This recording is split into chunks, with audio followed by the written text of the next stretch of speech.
If you're experiencing issues with the FIFA 24 update getting stuck, follow these simple steps to resolve the problem. This guide will help you troubleshoot and enable the update smoothly. Step 1. Check your internet connection. Ensure that your internet connection is stable and working properly. You can do this by testing other online services or devices to confirm that your network is functioning. Step 2. Restart your console or PC.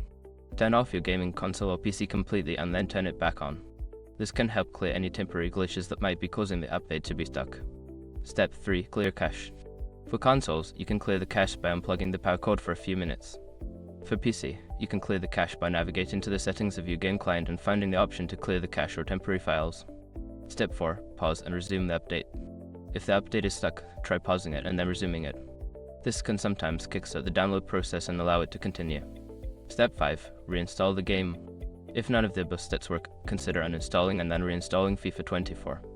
This can resolve any corrupted files that may be preventing the update from completing. By following these steps, you should be able to resolve the issue with the FIFA 24 update. If problems persist, consider reaching out to customer support for further assistance.